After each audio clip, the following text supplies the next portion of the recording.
Voici un échiquier, 8 cases sur 8. Nous enlevons 2 coins, ceux qui se font face en diagonale. Il reste 62 cases, et nous avons 31 dominos, qui couvrent chacun 2 cases voisines. Le compte tombe juste. Alors essaie de recouvrir le plateau. Tu peux y passer la nuit, nous savons déjà que tu n'y arriveras pas. Et nous n'avons pas posé un seul domino.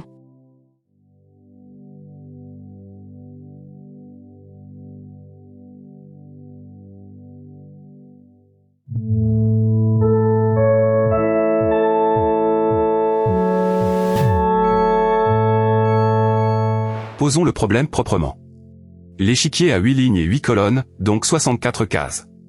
On retire 2 coins opposés, celui d'en haut à gauche, et celui d'en bas à droite. Il en reste 62. Un domino occupe exactement 2 cases voisines, côte à côte, ou l'une au-dessus de l'autre. La question tient en une phrase, peut-on recouvrir ces 62 cases avec 31 dominos, sans trou et sans chauchement? Premier réflexe, compter. 62 cases, 2 cases par domino, cela fait 31 dominos, tout rond. Rien ne cloche. Si le nombre de cases avait été impair, l'affaire aurait été pliée en une seconde. Mais là, le compte tombe juste, et il nous laisse croire que c'est possible. C'est exactement le genre d'indice qui rassure à tort. Alors on essaie. On pose les dominos en rangée bien sage, ligne après ligne. Tout se passe très bien pendant cette ligne, et à la fin il reste une case toute seule d'un côté, une case toute seule de l'autre, aux 2 bouts du plateau, jamais assez près pour qu'un domino les relie. On recommence en colonne. Même scène. On recommence en spirale, parce qu'on est joueur. Même scène. On pourrait vouloir toutes les essayer. Mauvaise idée. Sur l'échiquier complet, il existe 12 988 816 façons de poser les dominos. 12 millions. Et même en les épuisant toutes, on n'aurait rien démontré, une collection d'échecs n'est pas une preuve. Il nous faut une raison, pas une statistique. Rapetissons le problème, c'est souvent là que ça se dénoue. Un plateau 2 sur 2, privé de ses 2 coins opposés, il reste 2 cases placées en diagonale, et un domino ne couvre jamais 2 cases en diagonale. Impossible, et ça se voit à l'œil nu. 4 sur 4, même mutilation, impossible aussi. 6 sur 6, impossible encore. Le motif se répète, et ce n'est certainement pas un hasard. Regardons nos échecs de plus près. À chaque tentative, il finit par rester 2 cases isolées. Et si on les compare d'une partie à l'autre, elles se ressemblent toujours. Sur un plateau de jeu ordinaire, on dirait même qu'elles sont de la même couleur.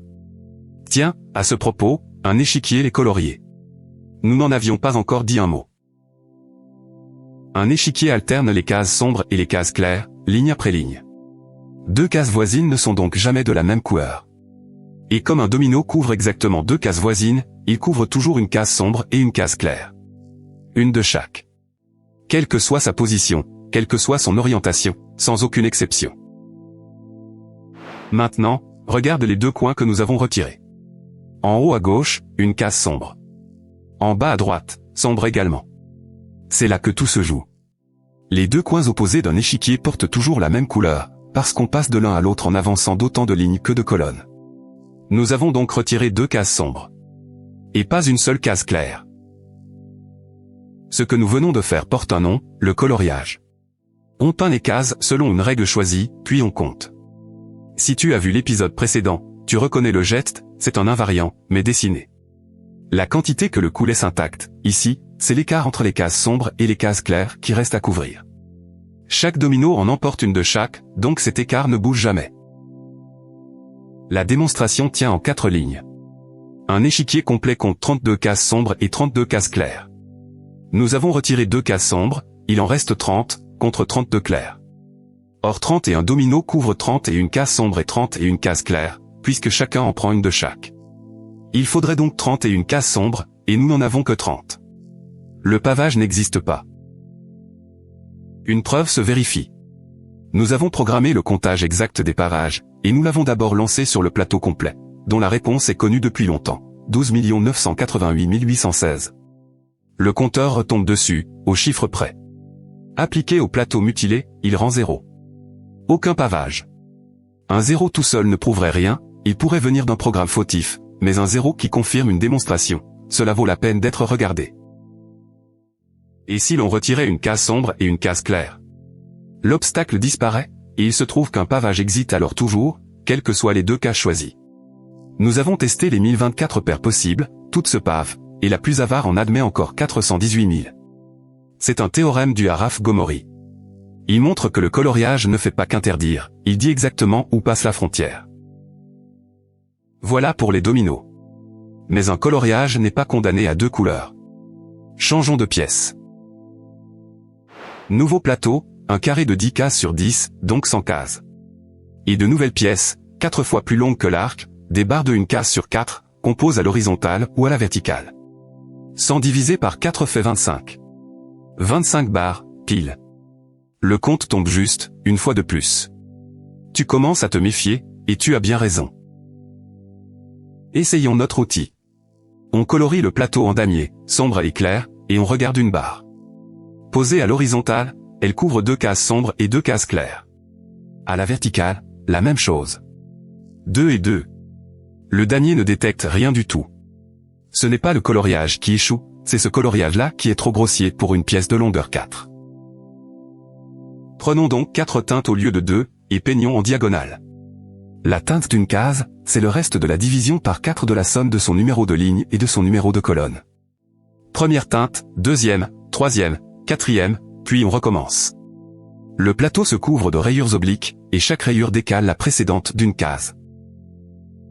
Reprenons une barre de longueur 4. À l'horizontale, elle traverse 4 rayures consécutives, elle prend une case de chaque teinte. À la verticale, exactement pareil. 25 barres prendraient donc 25 cases de chaque teinte. Comptons maintenant ce que le plateau contient vraiment, 25, 26, 25 et 24. Les teintes ne sont pas également représentées. Il en manque une ici, il y en a une de trop là. Le pavage est impossible. Ce résultat n'est pas un accident. Un rectangle se pave par des barres toutes de même longueur si, et seulement si, cette longueur divise le nombre de lignes, ou bien le nombre de colonnes. Ici, 4 ne divise pas 10, ni dans un sens, ni dans l'autre. C'était perdu d'avance. Le théorème est dû au mathématicien néerlandais Nicolas de Bruin, et sa démonstration est un coloriage, elle aussi, simplement, ces couleurs sont des nombres complexes. Retiens le réflexe. Devant un problème de découpage ou de pavage, ne cherche pas la bonne disposition, colorie, puis compte. Choisis la peinture pour que chaque pièce, où qu'elle tombe, emporte la même part de chaque teinte. Si le plateau, lui, n'est pas équilibré, aucune disposition ne peut exister. Et vois ce que cela veut dire, le coloriage ne cherche pas de solution. Il démontre qu'il n'y en a pas. Un échiquier amputé de 2 coins, un carré de 100 cases et des barres trop longues.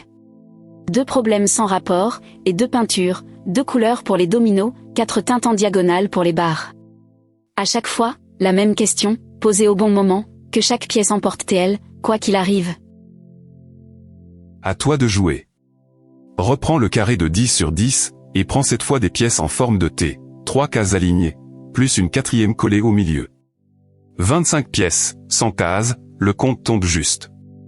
Tu connais la chanson. Peut-on recouvrir le plateau? Colorie, et compte. Ta réponse en commentaire. Et abonne-toi, au prochain épisode, on fera rapetisser une solution jusqu'à ce qu'elle disparaisse.